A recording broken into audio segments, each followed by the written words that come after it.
บายดีท่านผู้ฟังที่เคารพทุกท่านพบกับรายการวิทยุภาคภาษาลาวสถานีวิทยุ FEBC รายการ30นาทีต่อไปนี้หวังว่าจะเป็นประโยชน์ต่อท่านผู้ฟังในการดำเนินชีวิตเมื่อท่านผู้ฟังได้ติดตามรายการนี้ท่านก็จะมีความหวังมีความสุขในการดำเนินชีวิตเชิญท่านผู้ฟังติดตามได้ดังต่อไปนี้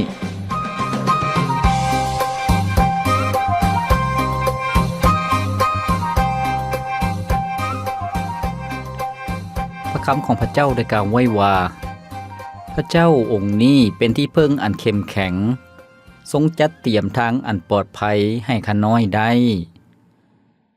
พระธรรม2ซามูเอลบทที่22ข้อที่33สุขสบายดีพ่อแม่พี่น้องท่านผู้ฟังที่เคารพรักทุกท่านพบกันอีกเช่นเคยกับรายการชีวิตนี้ยังมีความหวังข้าพเจ้าพรประเสริฐผู้ดำเนินรายการยินดีต้อนรับท่านผู้ฟังเข้าสู่รายการของพวกเราซึ่งรายการของพวกเราเป็นรายการที่มีจุดประสงค์เป้าหมายให้กับพี่น้องประชาชนลาวทุกท่านได้รับประโพธิ์ได้รับแง่คิดได้รับกำลังและได้เรียนรู้สิ่งใหม่ๆท่านผู้ฟังที่เคารพที่ผ่านมารายการของพวกเรานั้นได้นำเสนอให้กับท่านผู้ฟังในหลายๆหัวข้อหลายๆภาคส่วนและรายการของพวกเราได้ออกอากาศทุกๆมื้อท่านผู้ฟังผ่านทั้งวิทยุซอฟต์เวฟท่านผู้ฟังตอนเช้าและตอนแลงตอนเช้าก็คือ 6:30 ถึง 7:00 นแล้วก็ตอนแลง 18:30 ถึง 19:00 นในช่วงตอนเช้าอยู่ในคลื่นซอฟต์เวฟ9795ท่านผู้ฟังแล้วก็ส่วนตอนแลงก็คืออยู่ในคลื่นซอฟต์เวฟ12095นั่นก็คือคลื่นของรายการของพวกเราผ่านทางวิทยุท่านผู้ฟังบ่เพียงแต่เท่านั้นรายการของพวกเรายังได้นำเสนอผ่านทางอินเทอร์เน็ตก็คือผ่านทาง YouTube แล้วก็ผ่านทาง Facebook ท่านผู้ฟังเพียงแต่ท่านผู้ฟังพิมพ์ภาษาอังกฤษเข้าไปคำว่า FEBC ลาวท่านผู้ฟังก็จะเห็นรายการของพวกเราเป็นหัวข้อเป็นภาคส่วนท่านผู้ฟังสามารถฟังสดแล้วก็ฟังย้อนหลังได้เชื่อว่าจะให้แง่คิดที่ดีสำหรับท่านผู้ฟังท่านผู้ฟังที่เคารพในมื้อที่ผ่านมาพวกเราได้รับประพรนำกันแล้วในหัวข้อที่บอกว่าในยุคสุดท้ายจะมีเหตุการณ์อย่างเกิดขึ้นซึ่งยุคสุดท้ายก็หมายถึงเวลาที่โลกนี้จะสิ้นสุดลงเวลาที่พระเยซูเจ้าจะเสด็จกลับมาครั้งที่2มาตัดสินลงโทษความชั่วร้ายแล้วก็ตั้งอาณาจักรของพระองค์ท่านผู้ฟังเชื่อว่าจะเป็นพระพรให้กับท่านผู้ฟังทุกท่านผู้ฟังที่เคารพในชีวิตของพวกเราบ่ว่าหญิงหรือชายบ่ว่าจะเป็นคนสูงอายุหรือว่าเด็กน้อยทุกๆคนต่างก็มีหมู่เพื่อนท่านผู้ฟังทุกๆคนต่างก็ต้องการหมู่เพื่อนต้องการหมู่คู่ที่เข้าอกเข้าใจกันต้องการหมู่คู่ที่สัตย์ซื่อมีความจริงใจเพื่อว่าจะมีความสัมพันธ์ที่ดีต่อกันและกันจะบ่รู้สึกว่าโดดเดี่ยวเปลี่ยวโพยจะบ่รู้สึกว่าเหงาหรือว่าโศกเศร้าหมู่เพื่อนก็สามารถช่วยเหลือซึ่งกันและกันได้ท่านผู้ฟังหากพวกเราเบิ่งเด็กน้อยก็ต้องการหมู่เพื่อนที่จะลิ้นท่านผู้ฟังต้องการหมู่คู่ที่จะลิ้นอย่างม่วนซื่นตามความเจริญเติบใหญ่ของอายุของเขาเจ้าแล้วก็อีกช่วงอายุหนึ่งพวกเขาจะเห็นว่าเมื่อถึงวัยผู้ใหญ่หรือว่าวัยกลางคนท่านผู้ฟังพวกเขาก็ต้องมีหมู่เพื่อนที่จะสามารถแลกเปลี่ยนความคิดความเห็นให้กันและกันที่จะเรียนรู้แล้วก็สามารถที่จะให้กำลังใจซึ่งกันและกันเมื่อพวกเขากำลังอยู่ในช่วงอายุที่สร้างเนื้อสร้างโตสร้างครอบครัวสร้างความมั่นคงในครอบครัวพวกเขาก็ต้องมีหมู่เพื่อนที่จะสามารถแบ่งเบาภาระซึ่งกันและกันถอดถอนบทเรียนซึ่งกันและกันแล้วก็เมื่อพวกเขาพบกับความทุกข์ยากลำบากแล้วก็ต้องการความช่วยเหลือพวกเขาก็สามารถช่วยเหลือหมู่เพื่อนและหมู่เพื่อนก็สามารถช่วยเหลือพวกเขาในคราวที่เดือดร้อนได้ท่านผู้ฟังผู้อาวุโสหรือว่าคนสูงอายุก็ต้องการหมู่เพื่อนที่เป็นคนสูงอายุเพื่อจะแลกเปลี่ยนความคิดความเห็นที่จะเล่าเรื่องสู่กันฟังที่จะหนุนใจซึ่งกันและกันช่วยเหลือซึ่งกันและกันท่านผู้ฟังเพื่อว่าการใช้ชีวิตในตอนท้ายหรือว่าบั้นปลายของชีวิตนั้นจะบ่ได้โศกเศร้าเสียใจจะเป็นชีวิตที่มีชีวิตชีวามีเพื่อนมีที่ดีมีความอบอุ่นเพราะว่าอย่างท่านผู้ฟังหากคนสูงอายุบ่มีหมู่เพื่อนก็จะเฮ็ดให้ชีวิตนั้นโศกเศร้าเสียใจได้ง่ายเป็นคนที่น้อยใจแล้วก็สุขภาพจิตใจก็บ่แข็งแรงเมื่อสุขภาพจิตใจบ่แข็งแรงร่างกายก็จะบ่แข็งแรง ก็จะเจ็บไข้ได้ป่วยอย่างง่ายดายท่านผู้ฟังแล้วก็บางคนก็ถึงขั้นที่เป็นโรคซึมเศร้าแล้วก็บ่อยากมีชีวิตอยู่ต่อไปฉะนั้นท่านผู้ฟังที่เคารพเมื่อฟังมาฮอดนี้พวกเราจะเห็นว่าจากเด็กน้อยจนถึงคนหนุ่มสาวผู้ใหญ่แล้วก็จนถึงผู้อาวุโสก็ล้วนแต่ต้องการหมู่เพื่อนที่จะเป็นเพื่อนมิตรที่ดีในชีวิตของพวกเราดังนั้นท่านผู้ฟังที่เคารพมื้อนี้ข้าพเจ้าจะนำท่านผู้ฟังมารับพรนำกันในหัวข้อที่บอกว่าสติปัญญาในการคบกับหมู่เพื่อนท่านผู้ฟังการพบกับหมู่เพื่อนนั้นก็ต้องใช้สติปัญญาแล้วก็พระคัมภีร์ก็ได้สอนให้พวกเราได้เห็นอย่างชัดเจนท่านผู้ฟังในพระธรรมสุภาษิตบทที่13ข้อที่20ได้กล่าวไว้ว่าคบคนดีมีสีแก่ตัวคบคนชั่วพาตัวมนหมองแม่นแล้วท่านผู้ฟังพระคัมภีร์ได้บอกให้พวกเราเห็นอย่างชัดเจนว่าการที่พวกเราคบกับหมู่เพื่อนหากพวกเราคบกับคนดีก็จะนำพาพวกเรานั้นไปสู่ความเจริญหากพวกเราคบคนที่มีความรู้คนที่มีสติปัญญาพวกเราก็สามารถเรียนรู้สามารถถอดถอนบทเรียนท่านผู้ฟังพวกเราก็จะสามารถที่จะช่วยเหลือซึ่งกันและกันได้กงกันข้ามหากพวกเราคบกับคนชั่วเป็นหมู่เป็นเพื่อนกับคนชั่วร้ายชีวิตของพวกเราก็จะบ่ได้ปลอดภัยชีวิตของพวกเราก็จะเป็นอันหนึ่งอันเดียวกับคนเหล่านั้นท่านผู้ฟังซึ่งมีคำสุภาษิตของคนจีนสมัยโบราณเขาเจ้ากล่าวไว้ว่าผู้ที่อยู่ใกล้สีแดงก็จะกลายเป็นสีแดงผู้ที่อยู่ใกล้สีดำก็จะกลายเป็นสีดำ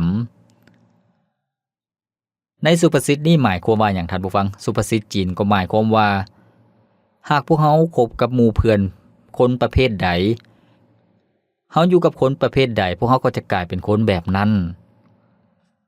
หากพวกเราอยู่กับนักธุรกิจหรือว่าคนที่มีสติปัญญามีชีวิตที่ประสบผลสำเร็จชีวิตของพวกเขาก็ได้รับอิทธิพลในสิ่งที่ดีชีวิตของพวกเขาก็จะเป็นคือกันกับเขาเจ้ากงกันข้ามหากพวกเขาเป็นหมู่เพื่อนกับคนที่กินเหล้าเมายาเป็นคนที่มักเล่นการพนันเป็นคนที่ลิ้นกินฟุ้งเฟือยบ่ได้เวียกได้งานพวกเขาก็จะซึมซับความคิดจิตใจหรือว่านิสัยใจคอกับเขาเจ้าพวกเขาก็จะเป็นคือกันกับเขาเจ้าดังนั้นท่านผู้ฟังที่เคารพมื้อนี้พวกเขาจะรับพระพรนำกันในการมีสติปัญญาในการคบกับหมู่เพื่อนพวกเขาจะคบกับหมู่เพื่อนแนวใดก่อนที่พวกเขาจะเรียนรู้รายละเอียดของเรื่องนี้ให้พวกเขาพักฟังเพลงจากรายการของพวกเขาก่อนจะ1เสียงเพลงและพวกเขาจึงมารับฟังนำกันทนมาโดนหัวใจเปล่าเปลี่ยวเดียวดายภายในใจบ่เคยลบเลือนชีวิตเก่าคนคอยเว้าจาแม้มีก็เพียงแต่เงาข้างกายบ่เคยมีภัยผูกพันและแล้วพระองค์นำข่าวประเสริฐมาเติมแห่งใจชีวิตที่บ่มีแห่งใจเคยอ่อนล้าได้ฟื้นคืนเบิกบาน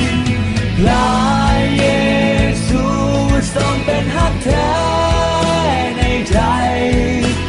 คอยนำทางคนที่อ้างว้างเดียวดายเปิดใจให้พบฮักแท้มีจริงเปลี่ยนดวงใจให้มีความหมายพระเยซูทรงเป็นฮักแท้ในใจคอยนำทางคนที่อ้างว้างเดียวดายเปิดใจ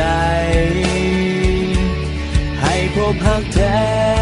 และความจริงเปลี่ยนดวงใจเปลี่ยนชีวิตนี้ให้พบฮักใหม่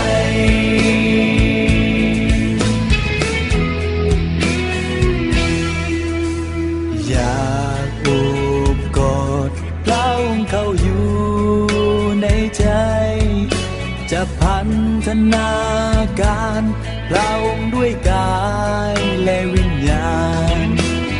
อยากจะขอบคุณ ที่มอบความอบอุ่น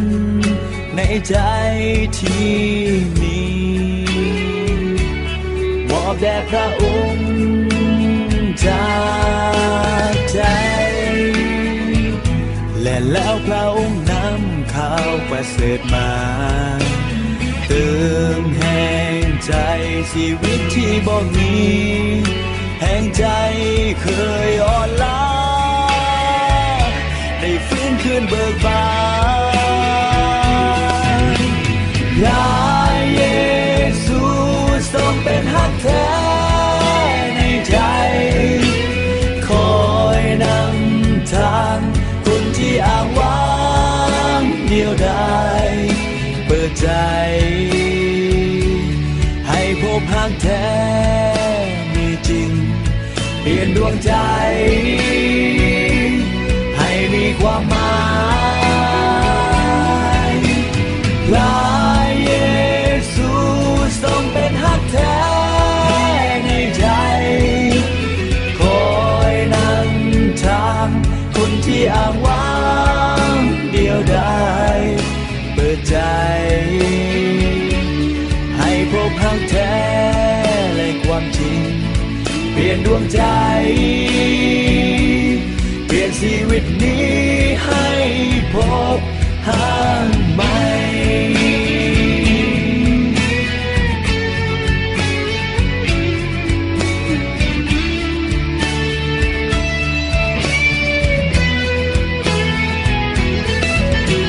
พระเยซูทรงเป็นฮักแท้ในใจคอยนำทางคนที่อ้างว้างเดียวดายเปิดใจให้พบฮักแท้ แม่นแล้วองค์พระเยซูเจ้าทรงเป็นฮักแท้ในจิตใจของพวกเขาพระองค์ทรงซอยเหลือพวกเขาในคราวที่พวกเขามีปัญหาพระองค์ทรงหนุนใจให้ความรักสำหรับพวกเขาในคราวที่พวกเขาท้อถอยใจมีความโศกเศร้าดังนั้นพระเยซูเจ้าทรงเป็นความรักแท้ในชีวิตจิตใจของพวกเขาท่านผู้ฟังที่เคารพมื้อนี้พวกเรากำลังรับพระพรนํกันในหัวข้อที่บอกว่าสติปัญญาในการคบกับหมู่เพื่อนท่านผู้ฟังพวกเราจะคบกับหมู่เพื่อนแนวใดจึงจะมีชีวิตที่มีความปลอดภัยผู้ที่มีสติปัญญาในการรู้จักเลือกเฟ้นในการคบกับหมู่เพื่อนก็คือ 1. พวกเราต้องคบกับหมู่เพื่อนที่เป็นคนที่ดีท่านผู้ฟังพวกเราต้องคบกับคนที่ดีเพราะว่าเพื่อนที่ดีนั่นก็จะเป็นสิ่งที่เป็นประโยชน์สำหรับชีวิตของพวกเราดังที่พวกเราได้ฟังไปแล้วคบคนดีมีสีแก่ตัวคบคนซัวพาตัวมนหมองท่านผู้ฟังแล้วก็การเป็นเพื่อนที่ดีนั่นแล้วก็การที่พวกเขาคบกับหมู่เพื่อนนั่นก็จะมีผลกระทบสำหรับชีวิตของพวกเขาดังที่พวกเขาได้ฟังไปก็คือว่าหากพวกเขาอยู่ใกล้คนใดพวกเขาก็จะเป็นคือกันกับคนนั้นฉะนั้นให้พวกเขาที่จะเลือกเฟ้นในการคบกับหมู่เพื่อนท่านผู้ฟังคนที่ใจแคบคนที่เห็นแก่ตัวคนที่ใจห้ายง่ายหรือว่าคนที่บ่ได้มีความรักกับคนอื่นๆคนขี้รักมักจกให้พวกเขาหลีกเว้นจากคนเหล่านั้นบ่ต้องไปคบกับเขาเจ้าบ่ต้องไปอยู่ใกล้กับเขาเจ้าท่านผู้ฟังพวกเขาต้องรู้จักว่าเพื่อนคนนั้นมีนิสัยใจคอแนวใดเป็นคนที่สัตย์ซื่อหรือบ่หรือว่าเป็นคนที่เห็นแก่ตัวเป็นคนดีหรือบ่หรือว่าเป็นคนที่บ่ดีเฮ็ดตามใจของตนเองบ่ได้สนใจความถูกต้องบ่ได้สนใจเรื่องศีลธรรมต่างๆแล้วก็คนนั้นมีความรักหรือบ่หรือว่าเป็นคนที่มักใจห้ายง่ายมีอารมณ์หุนแฮงหรือว่าใช้แต่อารมณ์ของตนเองมักพิดเถียงกับคนอื่นมักใช้กำลังพวกเราก็ต้องเบิ่งท่านผู้ฟังพวกเราต้องเบิ่งว่าชีวิตของหมู่เพื่อนของเฮานั่นเป็นคนแนวใดแล้วเป็นคนที่มีความสัตย์ซื่อและเป็นคนที่มีความรักหรือบ่ท่านผู้ฟังเพราะว่าความสัตย์ซื่อกับความรักนั่นก็ต้องไปเคียงคู่กันไปขาดสิ่งใดสิ่งหนึ่งบ่ได้บางคนเป็นคนที่สัตย์ซื่อแต่บ่มีความรักก็แสดงว่าบ่มีน้ำใจท่านผู้ฟังบางคนเป็นคนที่มีความรักเป็นคนที่มีน้ำใจแต่บ่มีความสัตย์ซื่อก็มีดังนั้นพวกเราก็ต้องเบิ่งว่าหมู่คู่ของพวกเราเป็นคนแนวใดนั่นก็คือการเลือกหมู่เพื่อนท่านผู้ฟังคนที่มีความรักและความสัตย์ซื่อนั่นก็เป็นคนที่รักพระเจ้าเ เป็นลักษณะของพระเจ้าท่านผู้ฟังพระเจ้าทรงเป็นพระเจ้าผู้ทรงมีความรักความเมตตาแล้วก็เป็นพระเจ้าผู้ทรงสัตย์ซื่อองค์พระเยซูเจ้าพระองค์ทรงสอนบรรดาผู้เชื่อแล้วก็สาวกของพระองค์นั้นให้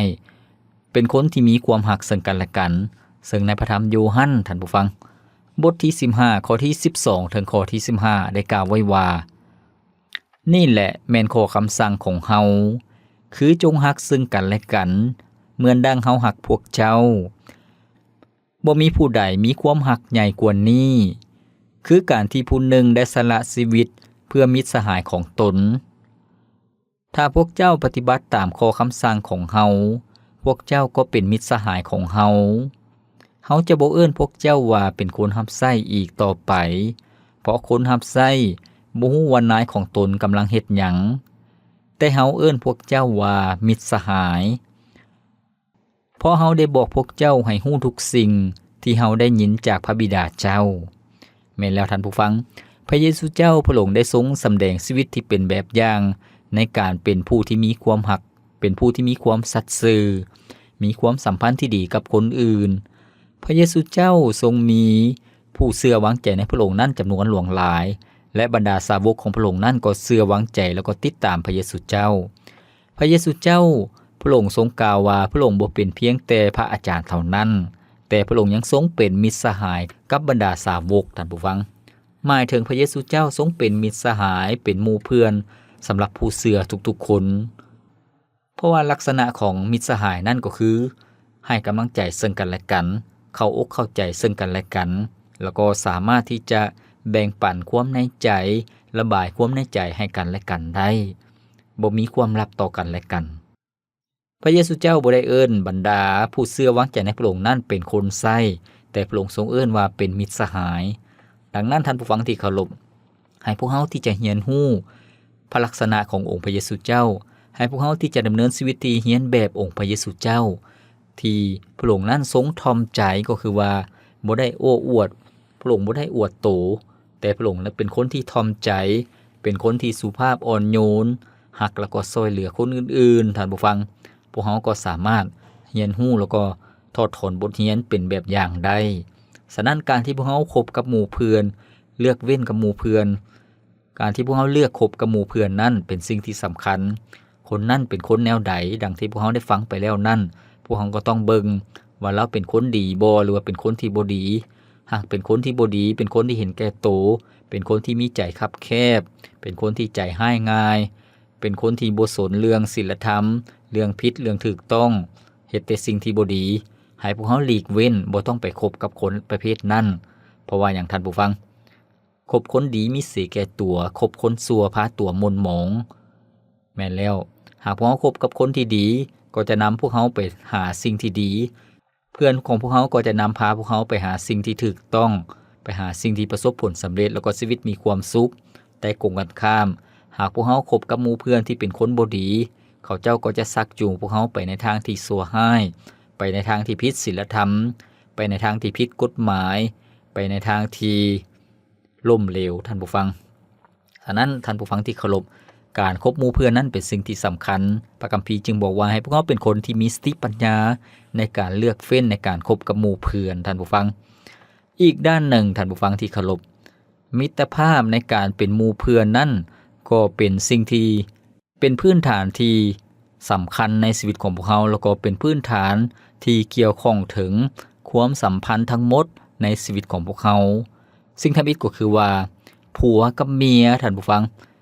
ก็สามารถเป็นหมู่เพื่อนที่ดีต่อกันและกันท่านผู้ฟังบ่แม่นว่าผัวใหญ่กว่าแล้วก็เมียเป็นทาสบ่แม่นแนวนั้นผัวเมียก็คือว่าบ่เพียงแต่เป็นคู่รักที่เคียงบ่าเคียงไหล่กันท่านผู้ฟังซึ่งพวกเราได้ยินคำอวยพรตอนแต่งดองก็คือว่าก็ให้เป็นผัวแก้วเมียทิพย์ผัวยิบเมียแซวแม่นบ่ท่านผู้ฟังให้ถือไม้เท่ายอดทองกระบอกยอดเพชรนั่นก็คือคำอวยพรก็คือว่าเป็นผัวเมียที่ดีต่อกันและกันร่วมกันสร้างสาอีกด้านหนึ่งก็คือว่าพวกเขาสามารถที่จะถอดถอนบทเรียนก็คือผัวเมียนั่นสามารถเป็นหมู่เพื่อนที่ดีต่อกันและกันก็คือว่าเข้าอกเข้าใจซึ่งกันและกันสามารถที่จะระบายความในใจให้กันและกันได้ ซอยเหลือซึ่งกันและกันเป็นหมู่เพื่อนก็คือบ่ว่ายามมีปัญหายามทุกข์ยากลำบากก็เคียงบ่าเคียงไหลกันไปยามมีความสุขก็พากันมีความสุขยิ้มนัวหัวมวลมีความเบิกบานมวลซืนไปนำกันนั่นก็คือ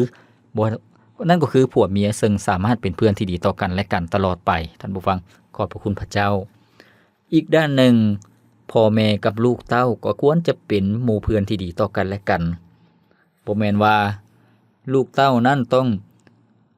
ก้มหน้าก้มตาฟังพ่อฟังแม่อย่างเดียวพ่อแม่ก็ได้แต่สั่งสอนแล้วก็ซี้มือให้ด่าลูกเต้าตลอดบ่แม่นแนวนั้นท่านผู้ฟังพ่อแม่ก็ต้องเป็นหมู่เพื่อนที่ดีกับลูกเต้าหมายถึงเมื่อลูกเต้ามีความโศกเศร้าเสียใจมีปัญหาบ่เข้าอกบ่เข้าใจพ่อแม่ก็ต้องให้กำลังใจลูกเต้าลูกเต้าสามารถเข้ามาหาพ่อแม่ได้ทุกๆมื้อทุกๆเวลาสามารถที่จะปรึกษาหารือซึ่งกันและกันได้พ่อแม่ก็สามารถยิ้มนัวหัวมวลเล่นกับลูกเต้าอย่างเบิกบานม่วนซื่นคือกันกับเป็นหมู่คู่เดียวกันได้นั่นก็คือครอบครัวก็จะเป็นครอบครัวที่อบอุ่นความสัมพันธ์ของพ่อแม่ลูกก็จะเป็นความสัมพันธ์ที่ดีบ่เพียงแต่เท่านั้นหากพ่อแม่เป็นหมู่เพื่อนที่ดีกับลูกเต้าก็จะเป็นการสร้างภูมิคุ้มกันที่ดีให้กับลูกเต้าที่จะบ่เป็นคนที่เสียธาตุขาดคุณที่จะบ่เป็นคนที่ตกในคาลมของหมู่ที่ซักจูงไปในทางที่บ่ดีท่านผู้ฟังดังนั้นท่านผู้ฟังที่เคารพให้พ่อแม่ทุกๆคนที่จะให้ความสำคัญในการมีความสัมพันธ์ที่ดีกับลูกเต้าบ่ต้องให้บ่ต้องด่าลูกเต้าหลายจนเกินไปหรือว่ามีแต่ตำหนิติเตียนเขาเจ้าบ่แม่นแนวนั้นต้องให้กำลังใจเขาเจ้าอยู่เคียงบ่าเคียงไหลลูกเต้าอีกด้วยท่านผู้ฟังแล้วก็พื้นฐานความสัมพันธ์ในการเป็นมิตรที่ดีต่อกันและกันเป็นหมู่เพื่อนที่ดีต่อกันนั้นก็สามารถมาใช้นะครับคนสูงอายุกับคนวัยรุ่นได้ท่านผู้ฟังก็คือว่าลุงป้าเอาอาปู่ย่าตายายของพวกเฮาก็สามารถมีความสัมพันธ์ที่ดีกับลูกๆหลานๆได้ซึ่งสามารถเป็นเพื่อนที่ดีกับลูกหลานๆได้ท่านผู้ฟังนั่นก็คือสามารถเว้านัวหัวมวลยิ้มแย้มแจ่มใสปรึกษาหารือแล้วก็ให้กำลังใจซึ่งกันและกันได้ในทุกๆเรื่องนี่ก็คือความสัมพันธ์ที่ดีเป็นแบบหมู่เพื่อนได้ท่านผู้ฟังข้าพเจ้าเชื่ออย่างยิ่งว่าหากครอบครัวใดหากชีวิตของท่านผู้ฟังคนใดที่มีทัศนะที่ดีในการเป็นหมู่เพื่อนที่ดีสำหรับทุกๆคนครอบครัวนั้นก็จะเป็นครอบครัวที่อบอุ่นชีวิตของท่านผู้ฟังก็จะเป็นชีวิตที่มีรสชาติเป็นชีวิตที่มีแต่ความสุขท่านผู้ฟังสุดท้ายพวกเราจะเรียนรู้ที่จะมีชีวิตที่เป็นหมู่เพื่อนที่ดีให้กับทุกๆคนได้แนวใดท่านผู้ฟังพวกเราสามารถเฮ็ดได้โดยการเรียนแบบอย่างขององค์พระเยซูเจ้าก็คือว่าให้พระเยซูเจ้านั้นทรงเป็นเป้าหมายในชีวิตของพวกเราเป็นแบบอย่างที่ดีสำหรับชีวิตของพวกเราในการที่จะเป็นหมู่เพื่อนสำหรับทุกๆคนท่านผู้ฟังเมื่อพวกเรามีความสัมพันธ์ที่ดีกับองค์พระเยซูเจ้าเรียนแบบความคิดจิตใจขององค์พระเยซูเจ้าท่าทีของพระเยซูเจ้าการวางตู่ของพระเยซูเจ้าพวกเราก็สามารถเป็นหมู่เพื่อนที่ดีให้กับหลายๆคนได้ที่อยู่ในความสัมพันธ์อยู่ในสายสัมพันธ์ของพวกเราท่านผู้ฟังดังนั้นท่านผู้ฟังที่เคารพให้พวกเราที่จะอ่านพระคัมภีร์อ่านเรื่องราวขององค์พระเยซูเจ้าแล้วก็ให้พวกเราคิดตึกตองว่าพระเยซูเจ้าเฮ็ดหยังแดพระองค์ทรงมีความคิดจิตใจพระองค์ทรงเฮ็ดพวกเขาจะเรียนรู้ถอดถอนบทเรียนจากแบบอย่างในชีวิตขององค์พระเยซูเจ้าในด้านใดแดให้พวกเขาเรียนรู้แล้วก็เอามาปฏิบัติใช้ในชีวิตตัวจริงของพวกเขาชีวิตของพวกเขาที่มีความสนิทสนมอย่างใกล้ชิดติดแท้กับองค์พระเยซูเจ้าชีวิตของพวกเขาก็ได้เรียนรู้ก็ได้ซึมซับเอาแบบอย่างชีวิตในองค์พระเยซูเจ้าท่านผู้ฟังพระเยซูเจ้าทรงสอนบรรดาสาวกของพระองค์ซึ่งพระองค์ทรงกล่าวว่าพระองค์เองทรงเป็นเครือองุ่นบรรดาผู้เชื่อก็เป็นกิ่งก็ต้องมีการติดกับเครือจึงจะเกิดผลท่านผู้ฟังชีวิตของพวกเขาก็เช่นเดียวกันให้พวกเขาติดสนิทให้พวกเขามีความสนิทสนมกับองค์พระเยซูเจ้าใกล้ชิดติดแท้กับองค์พระเยซูเจ้ามีความสัมพันธ์ที่ดีกับพระองค์ทุกๆมื้อให้พวกเขาขอบพระคุณพระเจ้าอธิษฐานโอ้ล้มกับพระเจ้าแล้วก็เรียนรู้จากพระคิดธรรมคัมภีร์ซึ่งเป็นแบบอย่างขององค์พระเยซูเจ้าเมื่อชีวิตของพวกเขานั้นใกล้ชิดติดแท้กับพระองค์พวกเขาก็จะเป็นหมู่เพื่อนที่ดีให้กับหลายๆคนได้ท่านผู้ฟัง ฉะนั้นหากบรรดาผู้เชื่อวางใจในองค์พระเยซูเจ้าทุกๆคนซึ่งเป็นครอบครัวเดียวกันในความเชื่อทุกๆคนต่างคนต่างก็เบิ่งที่องค์พระเยซูเจ้าบ่ได้เบิ่งในความจำกัดของพวกเขาบ่ได้เบิ่งในความขาดตกบกพร่องของชีวิตของแต่ละคนเพราะว่าชีวิตของเฮาแต่ละคนนั้นบ่มีผู้ใดสมบูรณ์แบบทุกคนก็มีความจำกัดแต่ละคนก็มีจุดอ่อนที่แตกต่างกันไปท่านผู้ฟังบ่อ่อนด้านหนึ่งก็อ่อนด้านหนึ่งดังนั้นให้พวกเฮาที่จะเบิ่งข้ามให้พวกเฮาที่จะยกเว้นข้อขาดตกบกพร่องของกันและกันแล้วก็ให้อภัยซึ่งกันและกันมีความรักมีน้ำใจต่อกันและกันให้ทุกคนเบิ่งที่องค์พระเยซูเจ้าแล้วก็เรียนแบบชีวิตขององค์พระเยซูเจ้าแล้วเชื่อว่าพวกเฮาก็จะเป็นหมู่เพื่อนที่ดีต่อกันและกันตลอดไปขอบพระคุณพระเจ้าท่านผู้ฟังที่เคารพมื้อนี้พวกเฮาได้รับพระพรนำกันในหัวข้อที่บอกว่าสติปัญญาในการคบหมู่เพื่อนพวกเฮาจะมีสติปัญญาในการคบหมู่เพื่อนได้แนวใดก็ต้องเลือกเฟ้นคบหมู่เพื่อนที่เป็นคนที่ดีเป็นคนที่มีความรักความสัตย์ซื่อเป็นคนที่มีน้ำใจเพราะว่าการคบหมู่เพื่อนนั่นจะมีผลกระทบต่อชีวิตของพวกเฮาแล้วก็พวกเฮาก็ต้องเป็นหมู่เพื่อนที่ดีให้กับคนทุกๆคนท่านผู้ฟังแล้วก็การที่พวกเฮาจะเป็นหมู่เพื่อนที่ดีได้พวกเฮาก็ต้องเรียนแบบอย่างขององค์พระเยซูเจ้าถอดถอนบทเรียนจากชีวิตของพระองค์ท่านผู้ฟังที่เคารพข้าพเจ้าหวังอย่างยิ่งว่าท่านผู้ฟังจะเป็นเพื่อนมิตรที่ดีให้กับทุกๆคนท่านผู้ฟังชีวิตของท่านผู้ฟังก็จะเป็นชีวิตที่มีเสน่ห์จะเป็นชีวิตที่หลายๆคนนิยมสมชอบหลายๆคนก็อยากมาเป็นหมู่เพื่อนพวกเขาท่านผู้ฟังรายการของพวกเราดำเนินมาฮอดนี้ก็สิ้นสุดเพียงเท่านี้ข้าพเจ้าขอประเสริฐผู้ดำเนินรายการขอพระคุณว่าขอพระเจ้าอวยพรท่านผู้ฟังทุกท่านพบกันใหม่ในมื้อต่อไปสบายดีสิทธิ์เข้ามาเฝ้าอยู่ด้วยบ่ยานจะถึงขับไล่สู่สำราญได้วิตไปหลายที่เกิดลำบากจนตัวหิวอ่อนความหนักใจผู้มีบังเกิดมีขอหมู่เฮาทิมการไว้วอน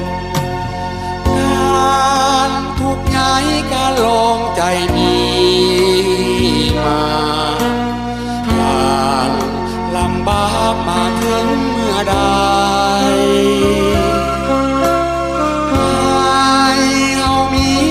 เสื้อและมันมาพระเจ้าปงถูกวางใจผู้หักเหมือนพระองค์หาบ่ได้พระองค์ทรงแบกความโศกเศร้าทรงรู้จักใจเฮาจริงบอกไว้ว่าจงที่ไปก่อนพระเจ้าอิดอ่อนหนักอกหนักใจนั้นมีทุกข์ใหญ่บ่แพ้อดเอาผู้ซอยขอให้หมู่เฮามันให้วอนขอจนได้บรรเทาหมู่คู่นายสั่งพาออกไปออกมาเป็นคำอ่อนวอ